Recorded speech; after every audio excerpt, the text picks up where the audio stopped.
I am sorry सुमन, जाके change कर लो। शिकार को फंसाने का पहला स्टेप मैंने चल दिया है।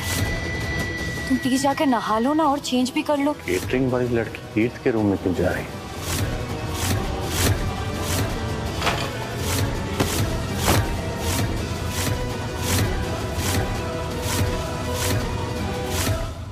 सुमन इंदौरी सीरियल में फिलहाल हमें काफी एक्साइटिंग ट्विस्ट एंड टर्न्स देखने को मिलने वाले हैं। जी हाँ दोस्तों, आपको बता दूं कि अब तक हमने देखा था कि किस तरीके से बार बार देविका जो है वो सुमन के खिलाफ साजिश पे साजिश रचते हुए नजर आ रही है, लेकिन सुमन अपनी चालाकियों की वजह से हर बार इन चुनौतियों का सामना बखूबी करते हुए नजर आई है। और इस बार हमें देखने को मिलेगा कि भाई देविका जो है बिल्कुल बौखला चुकी है, क्योंकि उसका प्लान जो है वो बार बार फ्लॉप होते हुए नजर आ रहा है। और इसी के साथ इस बार देविका ने सुमन के खिलाफ एक और साजिश रची थी, जहां पर उसने गुलशन को बेल दिलवा दी थी जेल से। और इस बार उसने गुलशन को कहा कि अब मैं ये नहीं चाहती कि उसका खाना चोरी हो या उसके खाने को कोई चोट पहुंचे या नुकसान पहुंचे। अब मैं चाहती हूँ कि तुम ऐसा कुछ करो जिसकी वजह से सुमन जो है खाना बनाने लायक ही ना रहे। जी हाँ, कहानी में हमें देखने को मिलता है कि गुलशन गुंडों के साथ सुमन के घर पर पहुंच जाता है, तोड़फोड़ करने की कोशिश करता है। और इस सिचुएशन से बचने के लिए सुमन ने एक बहुत बेहतरीन आइडिया निकाला है, जहां पर हम देख सकते हैं कि भाई हमारी सुमन जो है गुलशन और उनके गुंडे की हरकतों को लाइव स्ट्रीम करना शुरू कर देती है। जी हाँ,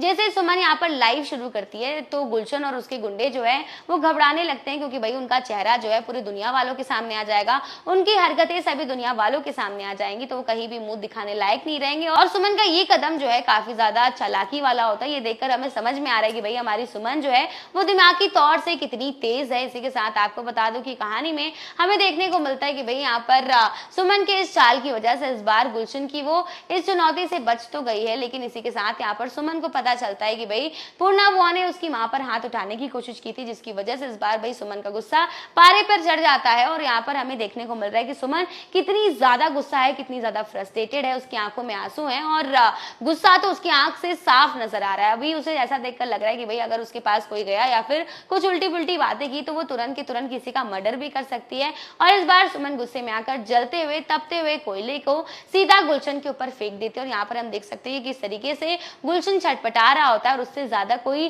दर्द में है तो वो है उसकी माँ यानी कि पूर्णा बुआ। जी हाँ, यहाँ पर हमारी सुमन जो है वो पूर्णा बुआ को ये रियलाइज करवाना चाहती है कि जब किसी अपने को चोट लगती है, उसे दर्द होता है, तो उनसे ज्यादा हमें दर्द होता है। इसी के साथ आपको बता दूं कि इस बार हमारी सुमन ने साफ साफ धमकी दे दी है पूर्णा और गुलशन को कि अगर आप लोगों ने मेरे घर परिवार वालों पर नजर डालने की कोशिश की तो आपकी बार मैं चोट नहीं पहुंचाऊंगी बल्कि सीधा का सीधा मर्डर ही कर दूंगी। इसी के साथ आपको बता दूं कि भाई आने वाले एपिसोड में तीर्थ और कृतिका की हल्दी सेरेमनी देखने को मिलेगी, जहां पर इस बार देविका ने सुमन के खिलाफ एक बेहद बड़ी साजिश रची है, जिसकी वजह से बहुत जल्द सुमन के चरित्र पर सवाल उठने वाले हैं। तो आने वाले एपिसोड पे ये देखना बेहद इंटरेस्टिंग होगा कि क्या देविका अपनी इस नई चाल में कामयाब होगी या फिर इस बार सुमन हमेशा की तरह इस बार भी देविका के इस चाल को नाकामयाब करेगी।